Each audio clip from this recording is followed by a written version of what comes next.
Bismillahirrahmanirrahim. Assalamualaikum warahmatullahi wabarakatuh. Alhamdulillah. Alhamdulillahilladzi arsala rasulahu bil huda wa dinil haq liyudhhirahu ala dini kulli wa kafa billahi syahida. Asyhadu an la ilaha illallah wa asyhadu anna Muhammadan abduhu wa rasuluhu la nabiyya ba'dah. Puji dan syukur kita panjatkan kehadirat Allah Subhanahu wa Ta'ala. Shalawat serta salam semoga tercurah pada baginda Rasulullah Sallallahu Alaihi Wasallam, pada keluarganya, para sahabatnya, dan pengikutnya hingga di akhir zaman. Berkaitan dengan sholat, ayat yang kita hafal dan sering kita dengar adalah wa aqimus sholah inna sholata tanha anil fahsya'i wal munkar. Dirikanlah sholat, sesungguhnya sholat itu mencegah dari perbuatan keji dan munkar. Para mufasir mengatakan bahwa yang dimaksud dengan al-fahsya adalah keburukan yang bersumber dari kolbu, seperti dengki, sombong, angkuh, dan takabur. Sementara al-munkar adalah keburukan yang bersumber dari indera kita, seperti mulut, kaki, tangan, dan yang lainnya. Dengan demikian, kita bisa mengatakan bahwa sholat itu memiliki kekuatan untuk membentengi seseorang atau mencegah seseorang dari melakukan perbuatan-perbuatan salah, baik yang bersifat batin ataupun yang bersifat fisik. Pertanyaannya adalah bagaimana sholat itu bisa membentuk akhlak? Bagaimana sholat itu bisa mengendalikan seseorang sehingga memiliki perilaku yang mulia?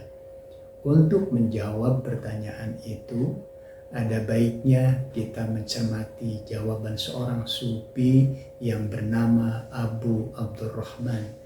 Ketika dalam suatu majelis ilmu, ia ditanya bagaimana ia melaksanakan sholat. Ia menjawab, ketika mengetahui waktu sholat hendak masuk, maka ia bersiap-siap untuk melakukan wudhu. Saya melakukan wudhu lahir dan wudhu batin. Lalu apa yang dimaksud dengan wudhu lahir dan wudhu batin?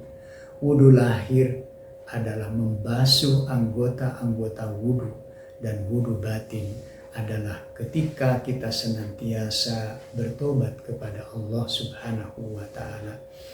Kita membersihkan kolbu kita dari segala macam prasangka buruk. Kita menghindari kemewahan dunia, kita menghindari segala macam yang menjauhkan diri kita dari Allah Subhanahu wa Ta'ala. Itu yang dipahami dari wudhu batin.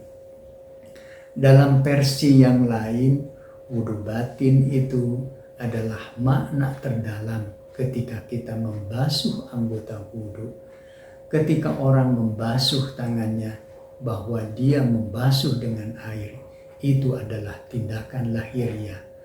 Tapi ketika dia beriktikad dalam hatinya, berkomitmen dalam hatinya, bahwa tangannya tidak pernah menyakiti orang lain, tangannya tidak pernah dia pakai untuk mengambil harta milik orang lain, itu sebenarnya bagian dari wudhu batin.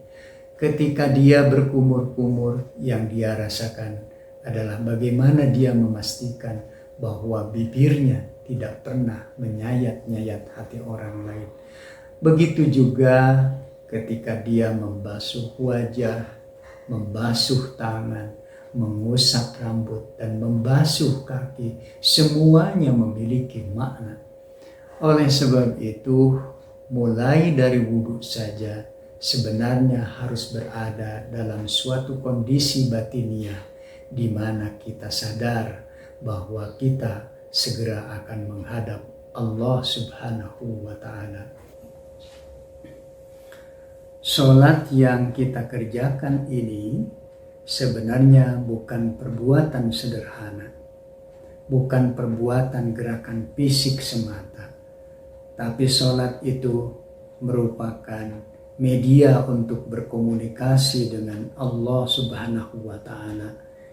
Yang kita hadapi itu adalah Khalik, Sang Pencipta alam semesta. Ketika kita sholat, mestinya kita sadar bahwa kita sedang menyembah Sang Penentu segala-galanya. Ketika kita sholat, mestinya kita sadar bahwa ini adalah kesempatan yang sengaja Allah berikan kepada kita untuk ruku dan bersujud. Dan bila sholat itu adalah sholat yang terakhir, maka kesempatan apa lagi yang kita punya untuk memperbaiki diri? Pada akhirnya, ketika kita membesarkan Allah lalu mensucikannya, maka sholat itu ditutup dengan salam. Salam yang walaupun kita sholat sendirian, tidak ada orang di sekitar kita, tetap saja kita mengucapkannya, tetap saja kita membacanya. Assalamualaikum warahmatullahi wabarakatuh. Maknanya adalah orang yang sholat, perbuatan yang lahir dari dirinya adalah perbuatan-perbuatan yang menyelamatkan orang lain, mendamaikan orang lain. Itu saja yang bisa saya sampaikan. Mudah-mudahan bermanfaat buat kita semua. Billahi taufiq wal hidayah. Wassalamualaikum warahmatullahi wabarakatuh. Pengen punya rekening tapi aktivitas padat? Kini di Bank BJB Syariah sudah bisa buka tabungan secara online. Caranya gampang. Pertama, pastikan sobat sudah download BJB Syariah Mobile Maslahah. Ada menu buka rekening di kanan bawah aplikasi. Tentukan tujuan dan jenis rekening. Cukup foto IKTP, swafoto, tanda tangan, dan NPWP Sobat Maslahah dengan jelas. Lengkapi data identitas diri sesuai dengan IKTP, termasuk data alamat domisili, pekerjaan, sumber penghasilan, hingga pendapatan kotor dalam setahun. Jangan lupa, tentukan cabang BJB Syariah tempat Sobat akan didaftarkan. Terakhir, Sobat Maslahah akan melakukan akad secara digital. Alhamdulillah, rekening BJB Syariah Sobat Maslahah sudah berhasil dibuat. Untuk pengalaman terbaik, Sobat Maslahah dapat registrasi akun BJB Syariah Mobile Maslahah dengan membuat username, password, dan MPIN. Selamat! Sekarang Sobat Maslahah sudah dapat menikmati seluruh layanan mobile banking BJB Syariah.